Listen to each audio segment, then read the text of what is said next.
I request other members, if you are able to turn on your video, and if you want to, like, it's not something like we are forcing you to, but if you can, please do, so we can have a better interactive session.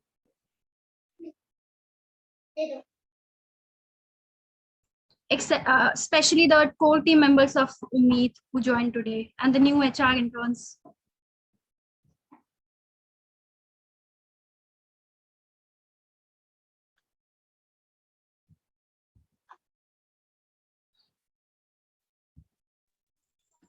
Okay, so hello everyone. Today I am Sitanshu Gupta. Welcome in this in conversation with the founder of Umeed, Mr. Subrat Gautam. I am welcome our guests. Actually, Preeti, your voice is breaking. Sitanshi, actually your voice is breaking. Hello. Yes. Yes, Sitanshi, please continue. So I am the opportunity to welcome Mr. Subrat delegates with the without any further ado, I'd like to hand over the podium to my friend Abhishek. Okay, so once again, we welcome you wholeheartedly, sir. It's great that we have you with us, and we are looking forward to a very amazing afternoon. So once again, welcome, sir. Sir, as you know, thank you, sir. Sir, as you know that NGOs are doing a great job since past many years, and now also especially during this COVID, that NGOs are contributing a lot to the society. And sir, it's become so inspiring for us all that to know the journey of an NGO, how they are helping people. And Umeed is such a name that is helping people constantly through these years. So, sir, now we see that Umeed, a drop of hope, has actually become an ocean of hope. But initially, it would have been just a thought in your mind. So we would like to know that what was the inspiration? What was the thought behind starting your NGO, starting this Umeed Foundation? Okay. अभिषेक, सबसे पहले तो ये एक interactive session है, तो मैं चाहूंगा कि आप लोग भी पार्टिसिपेट करें. अगर मेरी मुझसे कुछ और भी पूछना होगा किसी भी मेंबर को, तो they can raise their hand and they can ask me question. Now आपने जो पूछा कि स्टार्टिंग में टफ रहा होगा, आपकी जर्नी कैसे स्टार्ट हुई, तो समहाउ एक सिंस माय चाइल्डहुड, लाइक आप सब लोग जब 4th 5th क्लास में होते हैं तो हमारे पास मोर और लेस एक जैसा ही सब्जेक्ट हमें पढ़ने को मिलता है, that is English, Hindi, science और social science, and there is one more subject, moral science. हमारे टाइम पे होता था, पता नहीं अभी न्यू जनरेशन में है या नहीं.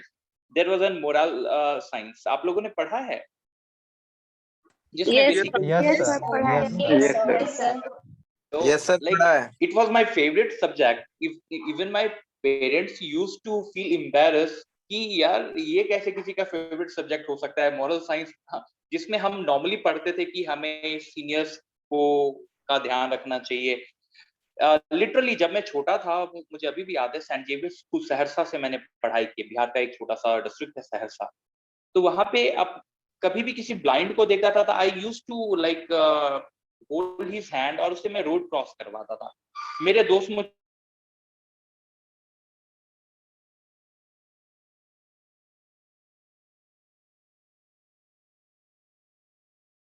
बिहेवियर बचपन से ही था.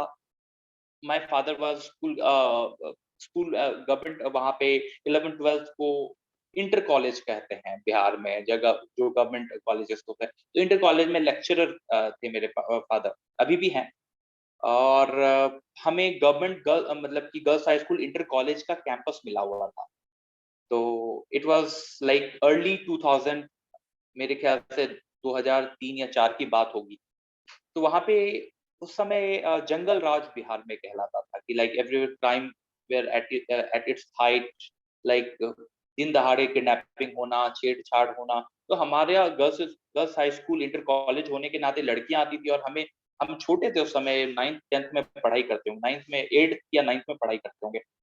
तो मैं अपने नज़रों के सामने कई बार देखता था कि गर्ल्स जब वापस जाती थी, तो कई बार ग्रुप बॉयज़ का ग्रुप उन्हें फ़ॉलो करना, उन्हें टीज़ करना।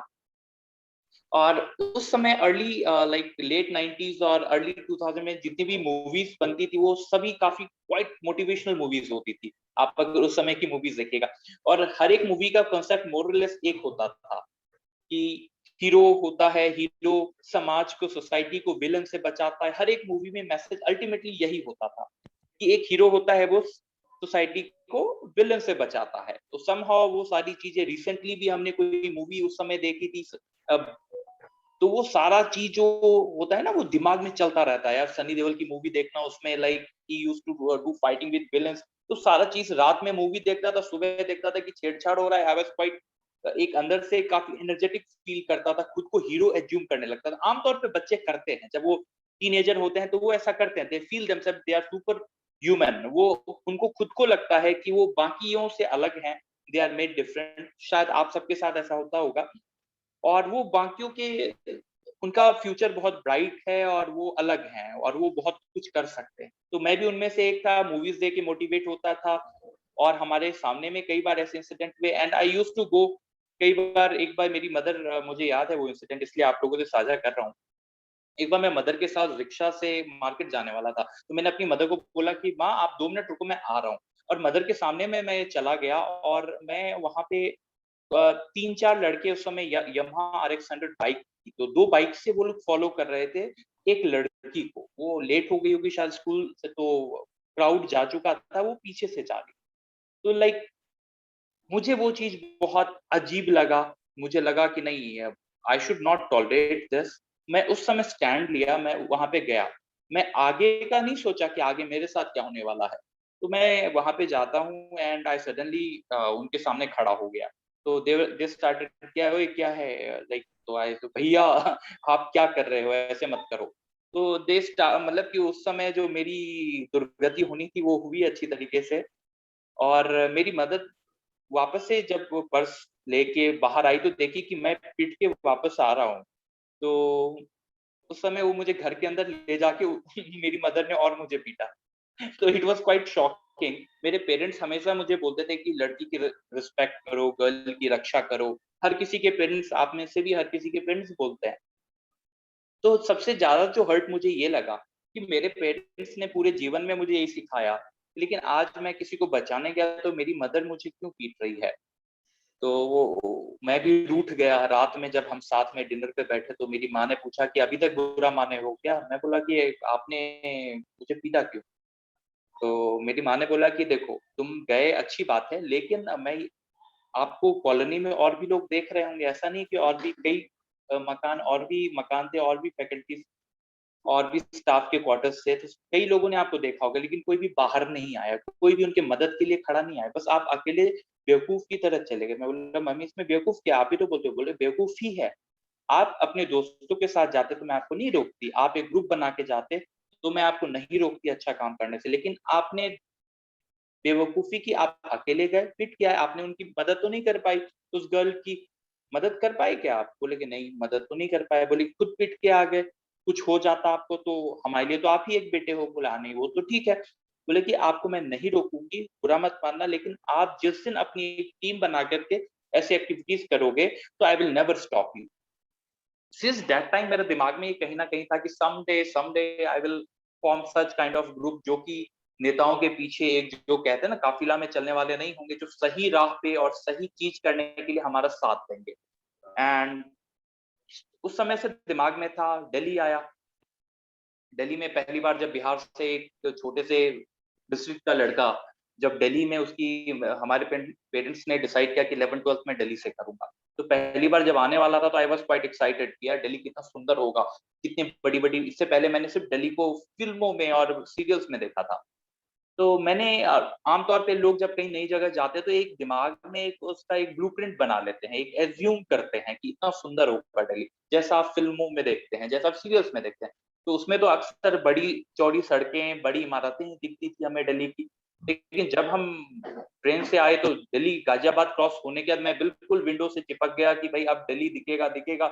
यकीन मानिए गाजियाबाद से दिल्ली पहुंच गया, पूरे रास्ते में देखता रहा कि भैया कहीं तो दिल्ली, वो बड़ी इमारतें, वो चौड़ी सड़क, जीवन में कभी नहीं देखा था। बिहार के एक छोटे से शहर का लड़का वेट करता रहा, यकीन मानिए दिल्ली स्टेशन तक आ गया। मुझे ऐसी बड़ी इमारतें एक आधा दिखी होंगी, लेकिन चौड़ी सड़क साफ सुथरा मुझे नहीं दिखा। मुझे पता है क्या दिखा, मैं जब जैसे ही एंटर करते, शायद आप लोग भी कभी भी कोई बड़े शहर जब भी ट्रेन से एंटर कीजिएगा तो आपको आमतौर पे रेलवे ट्रैक के दोनों साइड क्या दिखता है, आप बताएं। अभिषेक क्या दिखता है आपको? आप कहाँ से बिलोंग करते हैं अभिषेक? सर मैं छत्तीसगढ़ से हूँ सर, दुर्ग छत्तीसगढ़ जब भी से। आप ट्रेन से दिल्ली आते होंगे तो कभी आपने नोटिस किया कि रेलवे ट्रैक के दोनों साइड क्या दिखता है? जी सर, ज्यादातर स्लम एरियाज होते हैं सर। स्लम्स होते, किसी भी जी बड़े सर। शहर आमतौर पे। जी सर। जब ये बड़ा शहर आएगा तो whenever you go with enter with train, तो आपको रेलवे ट्रैक के दोनों साइड स्लम्स आता है। तो लाइक काफी दूर तक जब स्लम ही मुझे सिर्फ दिखता रहा तो मैंने सोचा कि यार ये क्या, ये दिल्ली है क्या? फिर मैं ध्यान से सोचा कि चलो कम से कम स्लम को ही तो निहार लूं, स्लम को ही तो देख लूं। मैंने स्लम को ध्यान से देखा तो हर एक स्लम में देखा कि उस समय like in 2005 every slum was embedded with like cooler। उस समय cooler was thing of luxury। उस समय जो डिश एंटीना आजकल हम देख रहे हैं, उस समय DD1 हम लोग देखा करते थे, शक्तिमान और पता नहीं क्या क्या सीरियल आता था। संडे को 4 बजे से मूवी आती थी तो DD1 देखने वाले लोग थे। तो हमारे लिए डिश टीवी या cable connection was big thing कि यार पैसे वाला आदमी है, केबल देखता है। तो उस समय की बात है, नाउ इट्स क्वाइट नॉर्मल। लेकिन उस समय जो छोटे शहर से बिलोंग करते हैं शायद वो समझ पा रहे हो। तो दैट टाइम केबल या dish antenna was newly launch, और इसके साथ साथ cooler was thing of luxury. उसको लग्जरी आइटम हम लोग मानते थे छोटे शहर में। हमारे घर पे भी कूलर नहीं था, पंखा से काम चलाते थे। तो मैंने ध्यान से हर एक छोटे छोटे झुग्गियों को देखा तो देखा हर एक में कूलर लगा हुआ है, हर एक झुग्गी में ऊपर डिश एंटीना लगा है। ये झुग्गी कैसे है? ये लोग तो बदमाश लोग हैं, ये लोग तो जमीन कब्जा करने के लिए यहाँ पे ये लोग बसे हैं। ये तो गरीब हो ही नहीं सकते, क्योंकि हम लोग जो मिडिल क्लास हैं वो कूलर नहीं उस समय इस्तेमाल करते, हम इस एंटीना उस समय नहीं इस्तेमाल करते, तो इनके घर पे है ये चीज। तो माय फर्स्ट लाइक जो झुग्गियों को देख के, दिल्ली की झुग्गियों को देख के पहला जो इम्प्रेशन था वो ये था कि they are not right people, they are basically ये एक नेक्सस है जो जमीन ऑक्यूपाई करते हैं, ये गरीब लोग नहीं। बट इन 12th मुझे एक असाइनमेंट मिला जिसमें मुझे स्लम जाके एक रिपोर्ट बना। तो स्कूल के टाइम पे जब मैं स्लम पहली बार गया तो मैं एक सीन देखा जिसके बाद मेरे आंखों से आंसू आ गया और मेरा पूरा डेफिनेशन ही चेंज हो गया स्लम के प्रति। मुझे पहले लगता था कि अर्बन एरिया यानी दिल्ली मुंबई सब में गरीब लोग होते ही नहीं है, दिल्ली से कोई आया है मतलब वो अमीर होगा, पैसे वाला होगा। पहले एक कॉन्सेप्ट होता था कि बड़े शहर में गरीबी होती नहीं, मुंबई हो या दिल्ली हो। तो हमारा भी ऐसा ही कॉन्सेप्ट था और बाकी चीजें देखने के बाद वो कॉन्सेप्ट और मजबूत हो गया था। लेकिन जब मैं असाइनमेंट मिला और मैं पहली बार इंद्रप्रस्थ स्लम गया, कभी भी आप लोग इंद्रप्रस्थ मेट्रो स्टेशन शायद देखा होगा आपने दिल्ली में, प्रगति मैदान से आगे आप जाते तो Indraprastha, it was first slum area जो मैंने विजिट किया था। WHO बिल्डिंग के ठीक बैक साइड, WHO बिल्डिंग है दिल्ली में, इंडिया का WHO बिल्डिंग के ठीक पीछे बहुत बड़ा स्लम है, इट्स कॉल्ड अन्ना नगर। उस समय हमें इतना डिटेल इन्फॉर्मेशन नहीं था, पहली बार मुझे एक झुकी वही दिखी थी तो मैं सोचा वहीं जाता हूँ। मैं एंटर किया जब, तो एक दो घर देखने के बाद मैं देखता एक बरामदे पे देखा, एक यानी कि घर के बाहर 3 बच्चों को एक माँ बिठा के खिला रही। वो दृश्य मैं देख करके आज भी यकीन मानिए कि मैं अंदर से झकझोर लाइक टूट सा जाता हूँ। मैंने पता है क्या देखा? कभी आप लोग अगर चपाती खाते होंगे तो जब आप चपाती को 2-3 दिन आप ओपन में रख दो तो कैसा हो जाता है? उदय कैसा हो जाता है? आप बताएं। अगर आप एक चपाती को 2-3 दिन के लिए आप खुले में रख दो तो कैसा हो जाएगा वो? It will be rotten. Normally dry हो जाता है, राइट? Yeah. जस्ट लाइक पापड़, पापड़ देखा है आपने? ड्राई होने, मॉइस्चर खत्म होने के बिल्कुल ब्रिटल हो जाता है, तो Yeah. पापड़ की तरह हो जाता है। तो ऐसे चपाती उनके मदर के हाथ में था, 5-6 चपाती, यानी मुझे लग रहा था एटलीस्ट 5-6 दिन पुराना होगा। और एक बाउल था, स्टील के एक बाउल में एक स्लाइस टोमेटो का बॉईल किया हुआ था, लगा एक with a pinch of salt. उसे उस चपाती को वो ब्रिटल हो चुका था, मॉइस्चर नहीं था तो ब्रिटल हो चुका था, यानी टूट जाता था। वो टूटे हुए टुकड़े को डिप कर रही थी in that water so that वो सॉफ्ट हो जाए। थोड़ी देर रोक करके सॉफ्ट हो जाता था, उसके बाद वो अपने 3 बच्चे जो बेड बारी बारी से एक एक को खिला रही थी। तो मुझे देख करके मेरी आंखों से आंसू आ गया कि ये स्लम एरिया, जहाँ पे मेरा कॉन्सेप्ट ये था कि इनके घर पे कूलर है, इनके घर पे डिश एंटीना है, ये इतनी गरीबी में कैसे जी रहे हैं, इनके बच्चे ऐसा खाना खाएंगे। हम तो गाय को भी उस समय पुरानी रोटी हो जाती थी नहीं सर्व करते थे, क्योंकि हमारे घर पे हमारे गांव में गाय है, तो हम कभी सर्व ऐसी रोटियां गाय तक को नहीं करते थे। यहाँ पे वो छोटे बच्चे खा रहे थे, इंसान के बच्चे खा रहे थे। तो it was very shocking for me. उसके बाद मैंने एक्सप्लोर किया कि इनकी प्रॉब्लम क्या है। तो आप भी जान करके लाइक आपको भी अगर मैं जो बताऊंगा शायद आप भी एग्री करेंगे। नॉर्मली आप लोगों ने जब स्लम देखा होगा तो स्लम बेसिकली क्या होता है? अ सेट ऑफ बिल्डिंग, एक साथ में कई छोटे छोटे यूनिट्स होते हैं। एक यूनिट कितना बड़ा होता है? आपके घर के 1 बीएचके इतना या 2 बीएचके या 3 बीएचके तो नहीं होता है। कितना बड़ा होता है एक यूनिट? मुश्किल से एक रूम का सेट होता है, और हर एक रूम कि कई सारे सेट्स जब होते हैं तो वो एक स्लम कहलाता है। दोनों तरफ रहा, रोड नहीं होता है, बिल्कुल कंजेस्टेड, मेरे जैसा हेल्दी आदमी क्रॉस नहीं कर पाएगा, मतलब इजिली क्रॉस नहीं कर पाएगा। तो दैट इज बेसिकली स्लम। हर एक स्लम में हर एक स्लम में आप नोटिस करते होंगे कि 2 एंड पे बाथरूम होता है। उनके घर पे भी बाथरूम नहीं होता, ना किचन होता है, ना बाथरूम होता है, ना ड्राइंग रूम होता है, चलने तक के लिए स्पेस नहीं होता है। It's just a single room system. अगर आप में से कितने लोग गए हैं, आप हाथ उठा के दिखा सकते हैं स्लम एरिया जो बहुत करीब से देखा है जिन लोगों ने। आप में से कोई देखा है स्लम एरिया कैसा होता है अंदर जाके? कितने हाँ रूम होते हैं, नहीं होते हैं? जी, मैंने देखा है। ओके। यस। ऐसा ही होता है जैसा मैं बता रहा हूँ, सिंगल रूम सिस्टम होता है। नहीं, बिल्कुल जो जैसा आप बता रहे हैं वैसा भी होता है। बाकी मैंने उससे भी बुरी बुरी कंडीशन देखी है। एक्चुअली हम लोग आरएसएस का कैंप कर रहे थे, तो उसमें हम लोगों को सेवा के लिए स्लम्स में जाना पड़ा था। हाँ, स्लम्स में जाना पड़ा था। वहाँ पे फूड पैकेट और वहाँ की प्रॉब्लम्स और क्या चल रहा है, कैसे म्युनिसिपैलिटी वगैरह, तो वो हम लोग देखने गए थे। तो काफी बुरी पोजीशन थी। आपको मैं बता दूं, जो ऐसे यूनिट्स है ना, नॉर्मली आप और ऐसी अब कुछ चीजें आप लोग में से कोई रैंडमली मुझे आंसर करे, जल्दी जल्दी में आंसर कीजिएगा। नॉर्मली एक स्लम की जब हम जस्ट होल्ड ऑन, एक्चुअली आज मेरी वाइफ वैक्सीन के लिए गई हुई है, तो my daughter is right now with me, तो शी इज शाउटिंग, तो आप डिस्टर्ब हो रहे होंगे, तो I am so sorry. So guys, आपसे मैं कुछ चीजें पूछता हूं, आप जल्दी में आंसर मुझे कीजिएगा। नॉर्मली एक स्लम में कौन लोग रहते हैं आपके according? Who are they? Sir जो बिलो पॉवर्टी लाइन जो अफोर्ड नहीं कर पॉवर्टी लाइन के पाते नीचे हो, below poverty line. Below poverty line पे कुल आर दे, जैसे दिल्ली है या मुंबई है, आर दे लोकल रेसिडेंट? क्या वो दिल्ली अगर है तो दिल्ली के क्या वो लोकल रेसिडेंट होते हैं? नहीं सर। No, sir. नहीं, no sir, migrant migrants Actually, होते they हैं migrate basically. from one place to another, so they don't have that much. So that's why they make slums. मतलब मेरी तरह बिहार से, यूपी से, राजस्थान से, उत्तराखंड से, ऐसी जगहों से इकट्ठा लोग अलग अलग स्टेट से रोजगार की तलाश में आते हैं। ये लोग की जो आप बता रहे हैं, ये गरीब लोग, बिलो पॉवर्टी लाइन और माइग्रेंट जो हैं, इनकी सैलरी कितनी होती होगी आमतौर पे, आपको जो लगता है? सर डेली वेजेस पे बेसिकली। डेली बेसिस महीने का कितना कमा लेते हो? महीने का वही 7-8 हजार, यही 7,000 मैक्सिमम है ये तो। मैक्सिमम। 7-8 हजार। सब एग्री कर रहे हैं? Yes. Okay. Sir now Yes, sir. उनके फैमिली मेंबर्स कितने होते होंगे? एक फैमिली में कितने मेंबर्स होते होंगे? 6 to 7, मेंबर्स 7, ज्यादा 5, रहते 4. हैं, मेंबर्स हाँ। ज्यादा रहते हैं। On an average Yeah. 5, sir. 6 On an member, average, 5. 5, ठीक है, 5 से 6 मेंबर्स हम मान के चलते हैं, क्योंकि आमतौर Yes, पे वहां पे उनके एक सीनियर सिटीजन होंगे, पेरेंट्स होंगे, 2-3 बच्चे होते हैं, तो एवरेज 6 मेंबर्स। अर्निंग मेंबर उनमें से कितने होते हैं? 1, 2, 1 or 2. 1, 2, sir. 1 या 2? Yeah. 1 or 2। 1 or 2, sir. In most of the cases earning member अगर हम एवरेज लेके चले तो 1 लेके चलेंगे। 2 उन केसेस में होता है जब हस्बैंड ड्रिंक करता है, वो कंट्रीब्यूट नहीं कर रहा है फैमिली में। जैसे मेरे यहाँ, मैं खुद अपने घर के एग्जांपल देता हूँ, मेरे यहाँ जो मेड आती है उसका हस्बैंड ड्रिंक करता है, वो सिक्योरिटी गार्ड है एक एटीएम के बाहर। उसको कई बार इन्होंने कंप्लेन किया, कई बार समझाने की कोशिश, मैंने खुद ने समझाने की कोशिश की, बट वो कंट्रीब्यूट नहीं करता है। तो ultimately this lady works at my home, वो अर्न करती है और अपने बच्चों को पालती। तो ऐसे केसेस में, ज्यादातर केसेस में अगर 2 अर्निंग मेंबर है तो एक अर्निंग मेंबर कंट्रीब्यूट नहीं करता है, तो मजबूरी में वो काम करती है। नाउ ये लोग जो हैं, ये लोग क्या काम करते होंगे बेसिकली? आप लोगों ने कहा दिहाड़ी मजदूर है।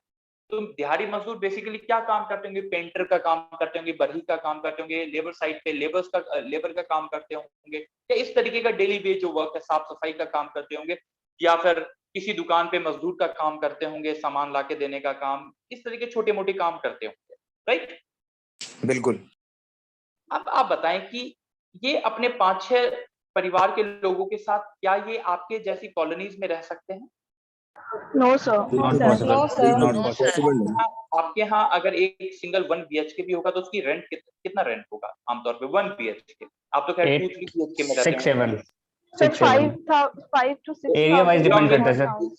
It depend on area along wise. with electricity. Yeah, exactly. Sir Depends on area locality wise. का भी फर्क पड़ता है कि हाई फाई है या मतलब नहीं। बेसिकली वो अफोर्ड नहीं कर सकते हैं। वो पूरा Yes.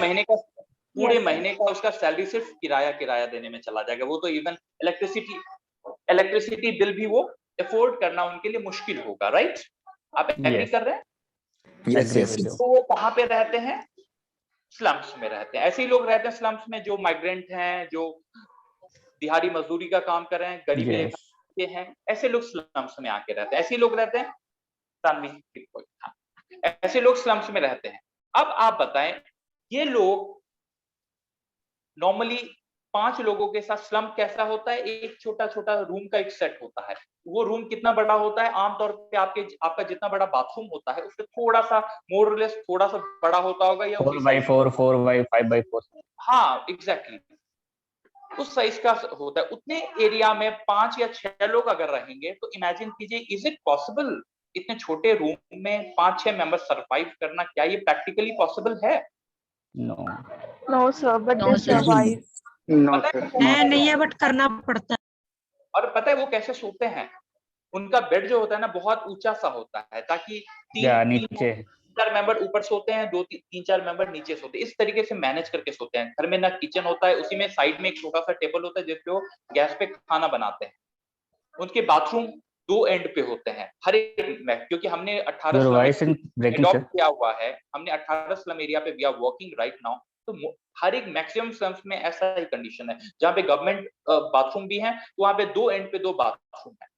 वो बाथरूम सफिशिएंट नहीं है। फॉर एग्जांपल कीर्तिनगर स्लम है, कीर्तिनगर जहाँ पे हम कैफे हमारा प्रोजेक्ट चल रहा है, वहाँ पे 5000 की पॉपुलेशन रह रही है और बाथरूम जो गवर्नमेंट बाथरूम ऑलरेडी बना हुआ है वो मुश्किल से 10 एक तरफ है और एक नया जो बना है वहाँ पे 4 होगा, यानी टोटल 15 बाथरूम होंगे, 14-15 बाथरूम्स हैं। आपको लगता है कि 14-15 बाथरूम 5000 लोगों के लिए सफिशिएंट है? No, sir, and they have to face the problem अब outside. आपके घर में एक अगर आपकी फैमिली रहती है, आपके घर में नॉर्मली 2 बाथरूम आपको लगता है कि आपको एक बाथरूम से भी काम नहीं चलता, तो यू नीड 2 बाथरूम्स, राइट? वहां पे 5000 लोगों में सिर्फ 15 बाथरूम है, यानी पर पर्सन कितना होगा कैलकुलेट करके बताएं। 15 को डिवाइड करें 5। रिपीट करना है एक minute. Your voice is breaking, sir. Didn't get your voice. हाँ, डिवाइड किया आपने? Can you repeat one more? 5000 members divided by 15 bathroom. Just divide 5000 by 15. 300 something like sorry 320 330 maybe. यानी कि 350 लोगों पे एक बाथरूम। बिल्कुल। तो नॉर्मली आप समझ पा रहे होंगे कि वो मैनेज कैसे करते हैं। कई लोग अपने ऑफिस जो गार्ड का काम करते हैं, छोटा मोटा काम करते हैं, वो अपने ऑफिस का बाथरूम यूज करते होंगे। वहां पे क्या होता है कि आमतौर पे slum area, we hate slum people. एक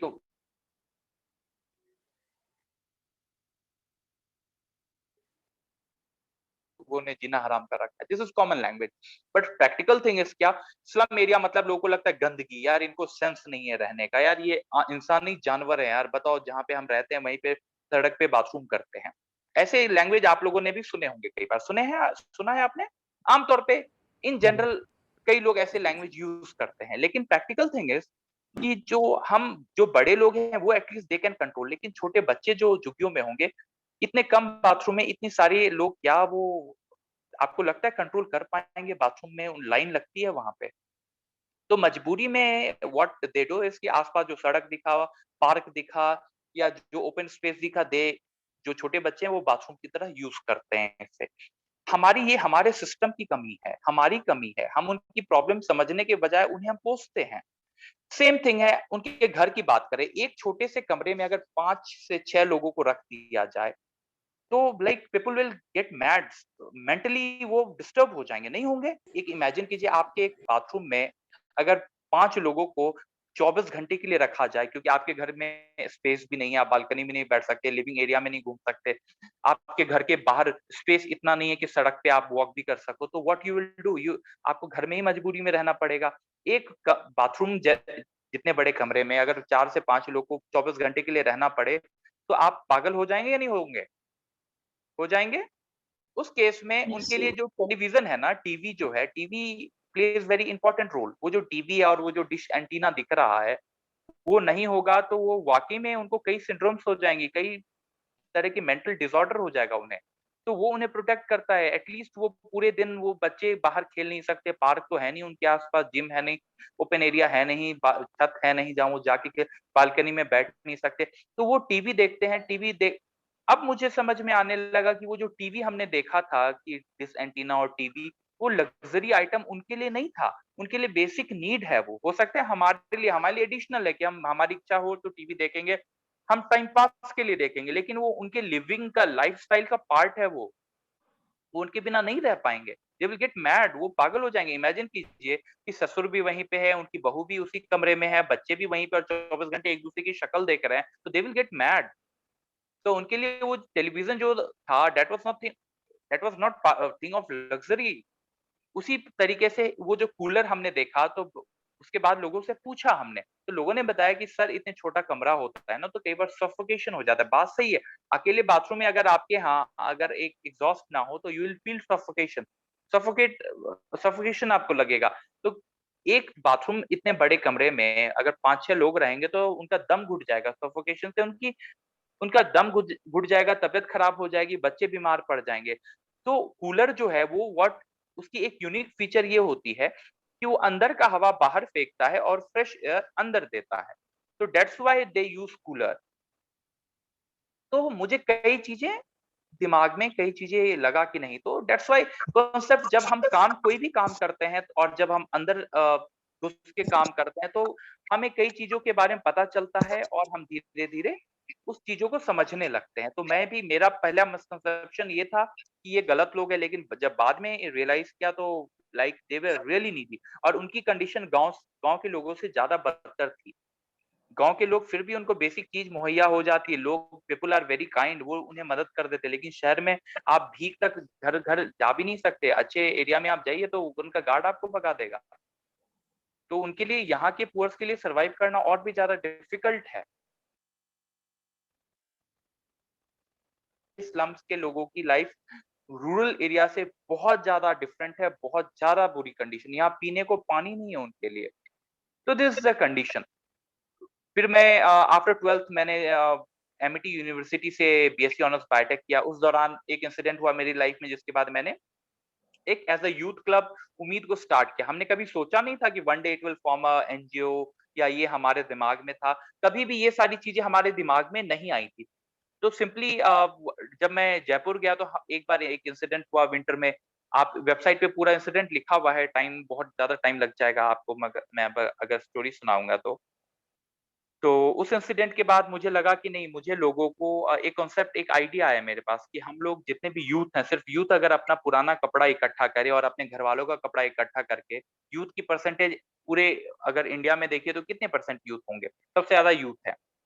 और कॉलेज गोइंग यूथ की भी परसेंटेज अच्छी खासी है। वो सिर्फ अगर अपना एक जिम्मेदारी निभाएं कि अपने आस पड़ोस से और अपने परिवार से और अपना पुराना कपड़ा इकट्ठा करके, जो बिल्कुल ही बिलो पॉवर्टी लाइन पीपल है, उनकी पॉपुलेशन प्रैक्टिकली अगर बात करें तो 15 टू 20% होगी।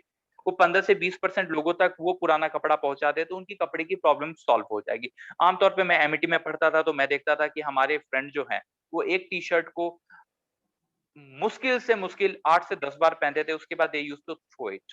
उनको लगता था वो किसी काम का नहीं है, और वो बर्बाद होता था, या तो किसी मेट को जबरदस्ती देते थे जिनको जरूरत नहीं है, लेकिन वो एफर्ट नहीं डालते थे उसे ढूंढ करके सही जगह पहुंचाने का। तो हमने ये इनिशिएटिव लिया कि हम ऐसे कपड़ा को इकट्ठा करेंगे और सही जगह सही लोगों तक पहुंचाने का काम करेंगे। हमें कोई इन्वेस्टमेंट नहीं लगेगा, हमें बस एक दिन अपना टाइम देना पड़ेगा और ज्यादा से ज्यादा ट्रांसपोर्टेशन का खर्चा होगा। तो वो एक एज ए यूथ क्लब हमने स्टार्ट किया। उसके बाद धीरे धीरे हमारी टीम से कई लोग जयपुर में जुड़ गए। राजस्थान की one of the renowned organisation बनने लगी। उसके बाद हमने इसे रजिस्टर करवाया और एज अ एनजीओ रजिस्टर किया। एंड इंटू के मन में भी होगा, गीतांजलि के मन में भी होगा, सबके मन में होगा। जी सर, ये हम ये तो सोचते हैं, हम करते हैं, हम करने वाले हैं, तो आप आ गए हैं। जो नहीं करने वाले हैं वो अभी भी सोच रहे हैं। ऐसा नहीं कि they are not doing something, उनके दिमाग में है, उनके जहन में है, वो करना चाह रहे हैं, वो बस कर नहीं रहे। उनको एक हाथ अगर हम देंगे और उनको भी साथ ला सकते हैं हम, और उनके साथ मिलके और बड़ा हम बहुत कुछ कर सकते हैं। जी सर, जैसा कि आपने कहा सर कि आप उन चंद लोगों में से जिन्होंने सिर्फ उसको देखा नहीं, उस पीड़ा को महसूस नहीं किया, बल्कि उस पीड़ा को हटाने के लिए उस तरफ कदम भी बढ़ाया और ये ऐसा प्लेटफॉर्म तैयार किया कि हम जैसे जो स्टूडेंट्स हैं, जो शायद पढ़ाई के साथ में ज्यादा नहीं कंट्रीब्यूट कर पाते, लेकिन अब हम उम्मीद का हिस्सा बन के काफी कुछ कंट्रीब्यूट कर पा रहे हैं। तो आपने काफी यंगस्टर्स को भी उन नेक काम के लिए आपने तैयार किया है सर। और आपने बहुत अच्छे से बताया सर कि किस तरह इन्वायरमेंट से लेकर स्लम के बच्चों की शिक्षा से लेकर उनकी अच्छे स्वास्थ्य व्यवस्था से लेकर जागरूकता से लेकर हर जगह उम्मीद ने किस तरह से बहुत ही अच्छा काम किया और करते आ रहे हैं। और सर अब मैं जानना चाहूंगा आपसे अभी क्योंकि बहुत सारे यंगस्टर्स हमसे जुड़े हुए हैं, तो इंटर्नशिप अपॉर्चुनिटीज जो आपके साथ है, किस तरह से यंगस्टर्स आपके साथ बढ़ चढ़ कर हिस्सा और ले सकते हैं सर, उन चीजों के बारे में एक बार और आप हम सबको बताइए। देखिए अभिषेक, अभी राइट नाउ जो कंडीशन है वो आप सब लोग अवेयर हैं। लाइक पेंडेमिक सिचुएशन है पूरे इंडिया ही नहीं पूरे वर्ल्ड में। Like condition is not good. Lockdown कई कंट्रीज में है, हमारे यहाँ तो one of the worst case है इंडिया में। और आने वाले 2-3 महीने तक ये प्रॉब्लम कंटिन्यू रहेगी हमें लगता है, क्योंकि थर्ड वेव की आशंका जताई गई है।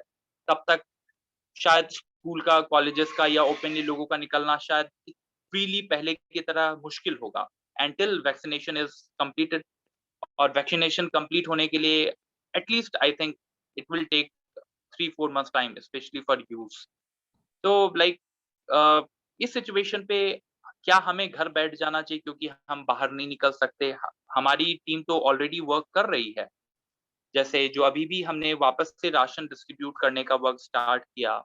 हमने बाकी जो आपको बताया कि मास्क डिस्ट्रीब्यूशन, सैनिटाइजर डिस्ट्रीब्यूशन, इस तरह की वर्क चल रहे हैं। लेकिन वो कुछ जगह, लेकिन इंडिविजुअल जो वॉलंटियर्स वो इकट्ठा नहीं हो पा रहे हैं, एक जगह मिलके काम नहीं कर पा रहे हैं। In that case what we can do, internship एक जरिया है जिसके थ्रू हम सोशल वर्क, अपने सोसाइटी में चेंज, बदलाव अभी भी लेके आ सकते हैं।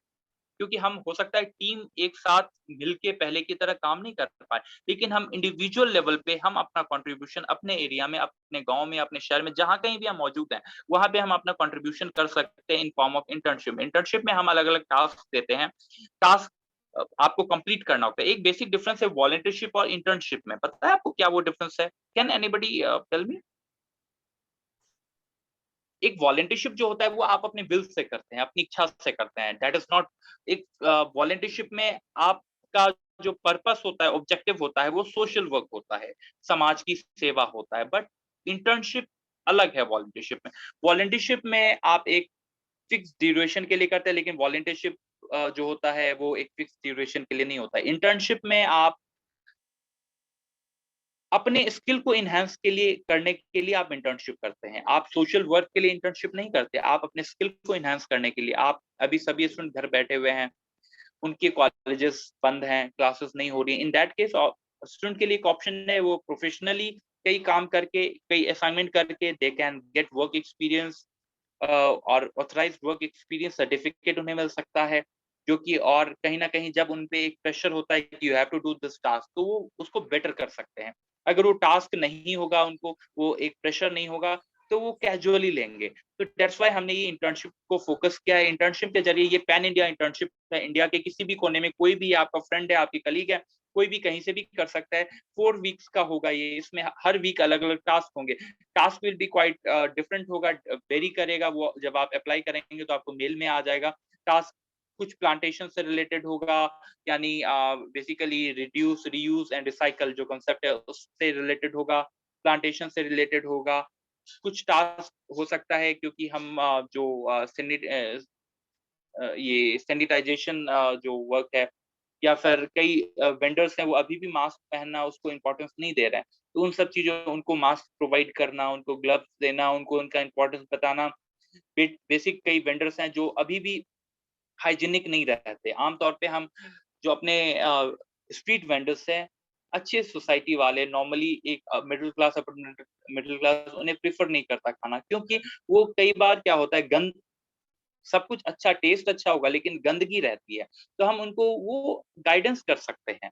यानी बेसिकली उसको आपको कुछ देना नहीं है, सिंपली उनको आप अगर अवेयर कर सके, उनको समझा सके इन मार्केटिंग फॉर्म कि देखो अगर आप साफ सुथरा रखोगे तो और भी फैमिलीज के लोग जो एलिजिबल होंगे पे अच्छा पे करने को, वो लोग भी आपके इस ठेले पे आएंगे, रेडी पे आएंगे, वो लोग भी खाना खाएंगे आपके। तो for that you have to maintain hygiene, आप अच्छा पानी यूज कीजिए, अच्छा ऑयल यूज कीजिए। उनको बेसिक मार्केटिंग टेक्निक हम बता सकते हैं।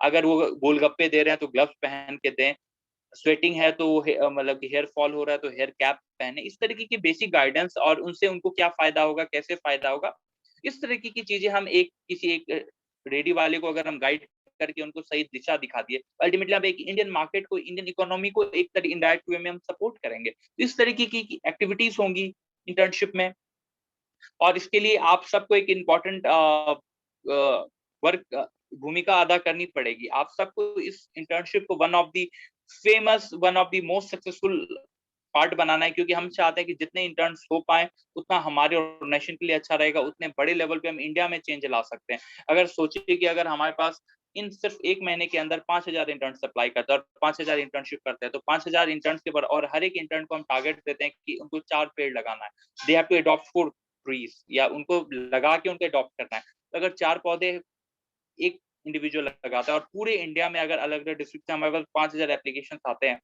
तो सोचिए कि 1 महीने में कितने पेड़ लग जाएंगे, 20,000। 20,000. तो सोचिए कि एक झटके में आप इतने बड़े 20,000 पेड़ लगाने के लिए गवर्नमेंट को फंडिंग चाहिए, अप्रूवल चाहिए, दुनिया भर की चीजें चाहिए, जो कि आप इसलिए कर सकते हैं। टेरेस है, जहाँ पे सिटी एरिया में जगह नहीं है तो वहाँ पे टेरेस गार्डन हम तैयार कर सकते हैं। हर किसी के घर पे छत के ऊपर जगह है, उसको आप पुरानी बाल्टी को कन्वर्ट कर सकते हैं इन फ्लावर पॉट। आप अपनी लोकल एरिया में पार्क आपका सूख गया है तो पार्क में आप वापस से उसको रीस्टैब्लिश कर सकते हैं, और उनके जो है उस पार्क को वापस ऑर्गेनिक पिट्स बना सकते हैं। यानी आप अपने घर की सब्जियों का छिलका और अपने आस पड़ोस की सब्जियों को छिलका डंप एक पिट बना के कीजिए, और उस पे आप कुछ दिन उसके बाद उसको ढक के रख दीजिए, कुछ दिन बाद वहाँ पौधा लगा दीजिए। अगर फर्टाइल बैरन लैंड है तो फर्टाइल बन जाएगा। तो ऐसे न्यू कॉन्सेप्ट्स पे आप काम कर सकते हैं। और आप लोग तो यूथ हैं, आपके पास एक एनर्जी है, आप सबको कहीं ना कहीं मैं कहता हूँ कि जो आप स्पीड बढ़ाएगा वो भी आपको स्पीड, वो कॉम्पीट करता है, आपको कॉम्पीट तो भागता रहता है। आप गाड़ी की रेस दीजिएगा तो और आप वो जो कुत्ता होगा उसका भी स्पीड बढ़ता जाएगा। आप स्कूटी की रेस एक्सीलरेट कीजिएगा, वो कुत्ता भी उतना ही स्पीड से वो भी अपना एक्सीलरेट कर देगा। जैसे ही आप ब्रेक लगाइएगा वो वापस पूंछ हिला के वापस भाग जाएगा। यानी अल्टीमेटली वो कॉम्पीट आपको किया, पूरा जी जान लगाया, मेहनत, टंग बाहर निकाल के बेचारा हाँफता रहेगा, हाँ हाँ हाँ, लेकिन ultimately what is his objective? जब आप ब्रेक लगाए वो वापस चला गया, तो उसका ऑब्जेक्टिव क्या था? कुछ ऑब्जेक्टिव था क्या? क्या उसने कुछ अचीव किया? क्या वो फर्स्ट आ गया रेस में? नहीं आया। मतलब कि वो कॉम्पीट किया, भागा दौड़ा, जी जान लगा दिया, अपनी जान लगा करके, जान की बाजी लगा करके आपकी गाड़ी के बराबर आपको कई बार ओवरटेक कर गया। लेकिन never be like a dog, कि उसका कोई पर्पस ही नहीं है। आप भाग तो रहे हैं, आप काम तो कर रहे हैं, काम क्यों कर रहे हैं? There should be a purpose for that, not like dog कि आपको पर्पस ही नहीं पता कि आप भाग क्यों रहे हैं, मेहनत क्यों कर रहे हैं, जान की बाजी क्यों लगा रहे हैं। तो यहाँ अगर आप करें तो आपका ऑब्जेक्टिव क्या, एंड ऑब्जेक्टिव आपको पता होना चाहिए। क्लियर है? याद रहेगा हमेशा। जब भी आप डॉग देखिएगा तो आप सोचिएगा कि आप इंसान हैं, आपको अलग भगवान इसलिए बनाया है। कुछ चीजों में आपको, अगर आप भागते हैं तो क्यों भाग रहे हैं, it should be very clear to you कि आपका एक ऑब्जेक्टिव है, उस ऑब्जेक्टिव को अचीव करने के लिए आप भाग रहे हैं। ठीक है, याद रहेगा ये स्टोरी, ये not story. Yes, sir. Yes. जब ये स्कूटी चलाएं, कार चलाएं और आप आसपास डॉगी, तो ये इंसिडेंट याद नहीं। बिल्कुल सेकंड, sir. कभी भी Yes, आपने sir. कभी भी आपने एलिफेंट देखा है, हाथी? अरे आप में से कोई मुझे मत बोल देना सर, सामने में मैंने देखा है। ठीक है, हाँ Yes, sir, देखा देखा है। होगा। जू में कभी आपने देखा होगा या फिर सर्कस में देखा होगा, तो नॉर्मली आपने कभी देखा है कि वो एक लोहे के चेन से बंधा होता है। Yes, circus sir. में, जू में आप देखेंगे तो उसके पैर पे एक लोहे का चेन होता है, उसको ऑब्जर्व कीजिएगा। पता है वो चेन जो होता है इतना बहुत हेवी नहीं होता है। अगर वो हाथी चाहे एक बार जोर से झटका देना, जी जान लगा के झटका दे, तो वो चेन टूट जाएगा, फिर भी लेकिन वो उस चेन से बंधा रहता है। पता है क्यों? आदत हो गया है क्योंकि उसको यकीन बंदे में। दिलाया जाता है कि वो उस चेन से हाँ बंधा रहे। एग्जैक्टली। जब वो बेबी एलिफेंट था ना, जब वो छोटा था, बच्चा था वो एलिफेंट, तो उसे रस्सी से बांधा जाता था पैर को। उस समय वो बेचारा बहुत कोशिश करता था, नहीं तोड़ पाता था। फिर जब वो थोड़ा सा बड़ा हुआ तो उसको उस लोहे के जंजीर से बांधा गया।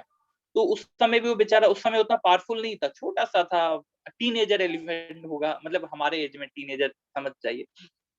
तो उस समय बेचारा बहुत एनर्जी सबसे हाइट पे होती है जब कोई टीनेजर होता है या अर्ली 20s में होता है, तो एनर्जी लेवल बहुत हाई होती है। तो उसको लगता है कि वो जो कर सकता है अभी कर सकता है, वो दुनिया में सबसे ज़्यादा ताकतवर वही है। तो उस समय बेचारा हाथी को भी कुछ ऐसा ही लगता है, वो बेचारा नया-नया जंजीर मिलता है, उसको पूरी कोशिश करता है तोड़ने की, नहीं तोड़ पा रहा है। लेकिन आज वो बड़ा हो चुका है, आज उसकी ताकत बहुत ज़्यादा है, लेकिन वो अपनी ताकत भी है कि नहीं, क्योंकि वो हिम्मत तभी हार चुका था। यानी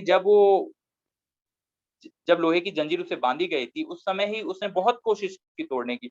उसके बाद वो ग्रो करता गया, उसकी ताकत बढ़ती गई, लेकिन उसको एहसास ही नहीं था कि वो अब तोड़ सकता है।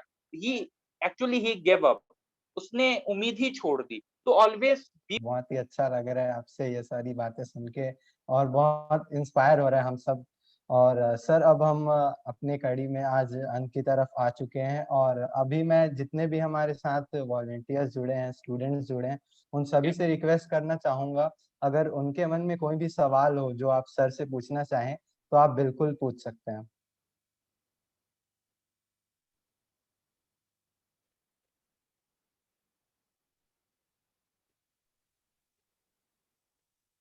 आप सभी अनम्यूट करके पूछ सकते हैं कोई भी हेलो सवाल आप। जी जी। सर, अभी इंटर्नशिप जो है वर्क फ्रॉम होम होगी या अदर बाहर out of, work from home. आप घर पे कैसे हैंडल होगा? आपका जो असाइन टास्क होगा वो इंडिविजुअली आप परफॉर्म कर सकते हैं, अपने छत पे कर सकते हैं, अपने घर के मैक्सिमम होगा तो घर के नीचे जाके कोई रेडी वाला होगा, उससे इंटरेक्शन होगा, तो that you can do at know your issue, home. So if you allow no me to issue. explain about the internship, like that would be better. Sorry, can you repeat? Like, if you could allow me to like explain the internship process to everyone, because I have lot of queries जो कह रहे थे कि एक बार internship के बारे में discuss करना है, तो if you'll allow me to just give me 5 minutes. Yeah, Yes. sure. So basically internship opportunity में जो सर ने बताया, that was the volunteering and internship process, ठीक है। अब internship में हमारे पास जो है that is pan India process. This is to everyone, please listen it carefully. मैं बार बार नहीं बताऊंगी एक ही बात, especially because मुझे बहुत सारी queries आता है, I don't get time to respond to everyone. And so या पैन इंडिया की हम बात करें तो पैन इंडिया इंटर्नशिप सर ने बहुत अच्छे से एक्सप्लेन कर दिया है। उसमें हम 4 टास्क असाइन करते हैं फ्रॉम डिफरेंट फील्ड्स। आपको इसमें सर्टिफिकेट जो मिलेगा वो भी डिफरेंट फील्ड्स का होगा। तो it's an one and all opportunity जो आपको लाइफ में कोई और ऑर्गेनाइजेशन, कोई और एनजीओ, कोई भी लॉ फर्म, कुछ भी जो है ऐसी अपॉर्चुनिटी तो आपको बिल्कुल प्रोवाइड नहीं करेगा। अपार्ट फ्रॉम दैट, काफी लोगों के क्वेश्चंस थे कि क्या ये मैटर करेगा हमारे सीवी में। एज सर टोल्ड, उम्मीद is a kind of brand. It doesn't means कि वी सेल एनीथिंग, बट या ब्रांड इन द सेंस कि हमारे पास इतने वॉलंटियर्स है कि अगर आप यहाँ पे हो और आपके सीवी में एक बार उम्मीद लग गया तो उम्मीद की वैल्यू आपकी पूरी सीवी को है इनहांस कर देगा। इसके अलावा मुझे कुछ क्वेरीज आई थी कि मैम अगर हम इसमें इंटर्नशिप ले तो क्या हमें आगे अपॉर्चुनिटीज मिलेगी, किस सेंस में मिलेगी, कहाँ मिलेगी। तो या हम लोगों के पास अभी एचआर इंटर्नशिप थी जो वैकेंसी अभी फुल हो चुकी है। इससे इंटर्नशिप 2 महीने के बाद फिर से खुलेगी। उसके बाद सोशल मीडिया मार्केटिंग है, ग्राफिक डिजाइन है, ये भी अभी जो है फिलहाल के लिए क्लोज है। टीचिंग इंटर्नशिप है, बट उसके लिए आपको इंटर्नशाला या फिर डायरेक्टली आपको लिंक दिया जाएगा, आप उस पर शेयर कर सकते हैं। बट टीचिंग इंटर्नशिप भी अभी फिलहाल के लिए स्टेक पे है। अभी ओपन करना, like as sir said, offline teaching is not possible at this point of time, but हाँ ऑनलाइन के लिए एक अपॉर्चुनिटी है, हमने दी है, जिसमें आपको क्या करना पड़ेगा, we will give you different task. But एक कंडीशन इस पे ये है कि अगर आप टीचिंग ऑप्ट करते हैं, लाइक अभी जिसने पैन इंडिया एप्लीकेशन दे दिया है उनके पास कोई ऑप्शन नहीं है, क्योंकि pan India application is not like सबको अपॉर्चुनिटी। अगर आपको ऐसा लग रहा है कि we are giving opportunity to every individual, हम जो है यहाँ बैठे हैं सबको देंगे चांस, ऐसा बिल्कुल नहीं है। पूरा सिलेक्शन राउंड प्रोसेस होता है, इसके बाद पैन इंडिया एप्लीकेशन में सिलेक्टेड कैंडिडेट्स आते हैं। कल मेरे पास 100+ एप्लीकेशन थे, जिसमें से सिर्फ हमने 45 जो है एप्लीकेशन को सिलेक्ट किया था on the basis of their resume and their interview round. तो पैन इंडिया एप्लीकेशन इसीलिए बहुत इंपॉर्टेंट भी है, और सेकेंडली आपके सीवी को एनहांस करता है, तो हम अपॉर्चुनिटी सबको नहीं देते हैं। Apart from that I personally hate quitters, right? Sir तो हेट करते ही हैं, but I also hate quitters as already mention. अगर आप 2 टास्क करने के बाद पैन इंडिया एप्लीकेशन में टास्क बंद करके ये मुझे ये बोलोगे कि हम नहीं कर सकते, ये नहीं कर सकते, तो आप पहले डिसाइड कर सकते हो, उसके बाद ही आप अप्लाई करना। If you are ready to do social work then only you can come here, if you are ready to make a change then only you can come here. Apart from that हम जो है सारा का सारा maintain करते हैं। We give you letter of recommendation with TCR rating. TCR rating 1 to 5 में होता है, जिसमें आपको टास्क के बेसिस पे टीसीआर रेटिंग अलॉट किया जाता है। अपार्ट फ्रॉम दैट अगर क्वेरीज है आपको अभी भी मेरे पास, तो आप पूछ सकते हैं।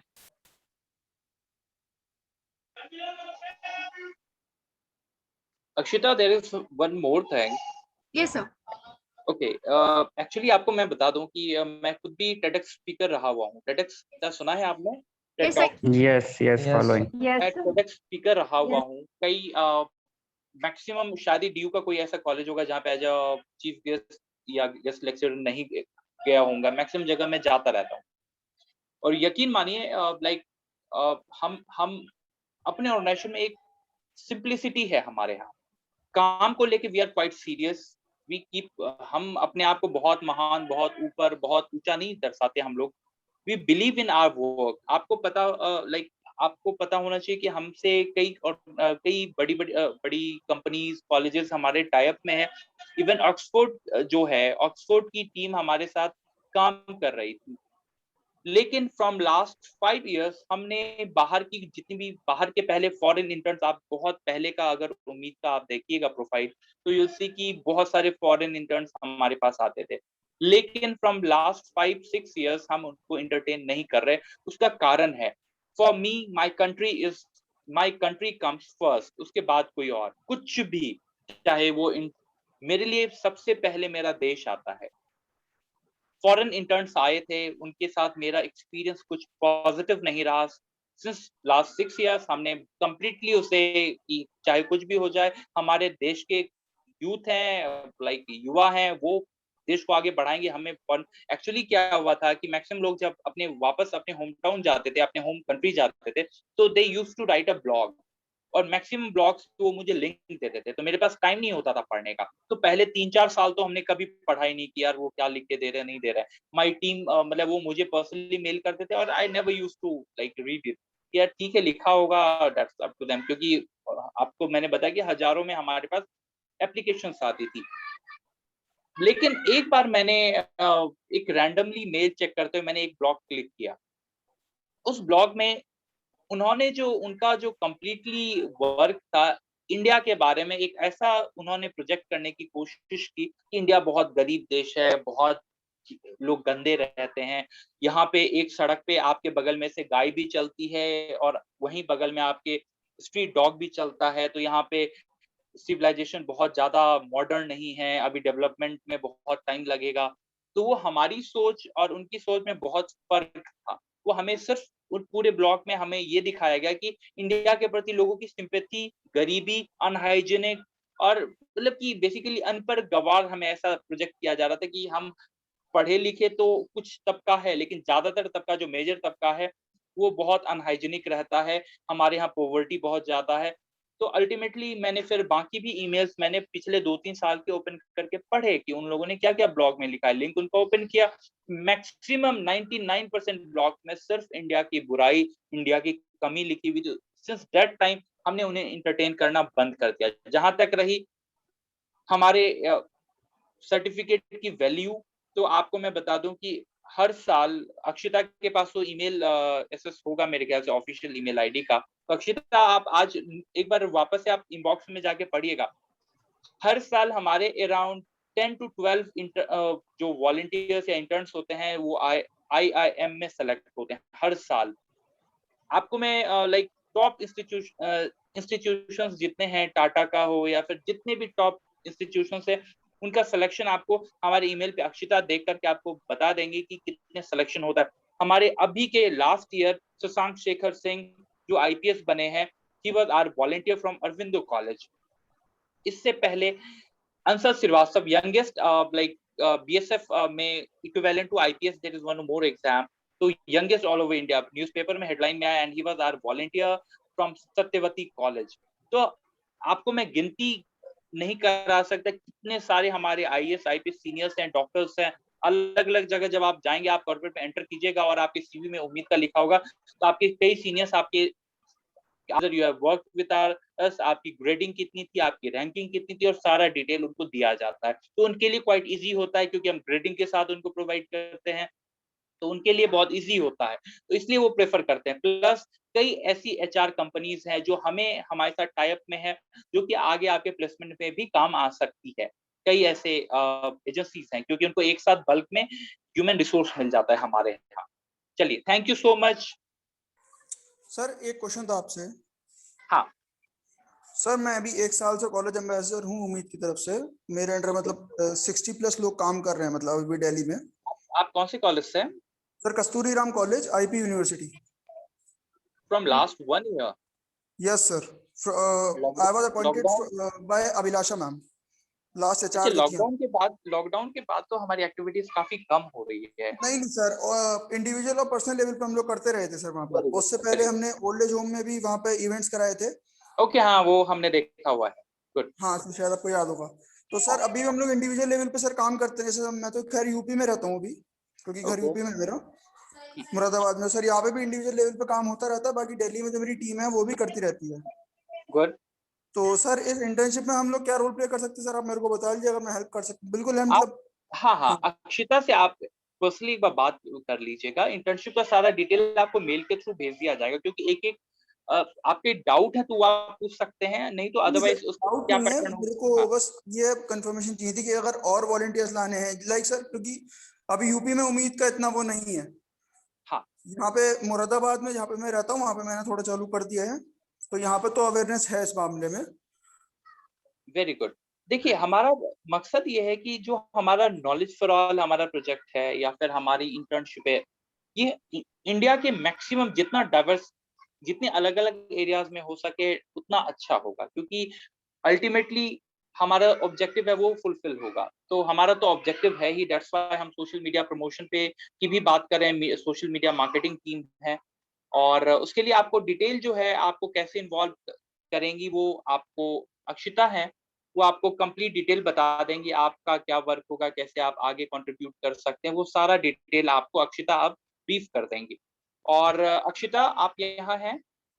Actually right now I am getting a call from somebody, तो लाइक हाँ, एक्चुअली हमारा एक ना मीटिंग और एक है अभी, तो जो भी डाउट्स हैं आप इनका क्लियर कर दीजिए, और जो भी इनकी जो पूछना चाह रहे हैं आप कर दीजिए। Thank you so much, it was really nice interacting to you all, and I really Thank you so enjoyed much, it. sir. Thank you so much, sir. Thank you sir. Thank you, sir. Bye. Yes. तो जैसा कि आप सब देख सकते हैं, Akshita ma'am ने अपना नंबर चैट बॉक्स में शेयर कर दिया है। आप वहां से उनको मैसेज कर सकते हैं पर्सनली, और अपना जो भी क्वेरीज है अक्षिता मैम से सॉल्व कर सकते हैं। और thank you so much join करने के लिए हम सभी को, और special thanks to our skill development and media partner the radicals and media partner Navyuvak, and thank you so much. Have a good day. Thank you. Thank you so much.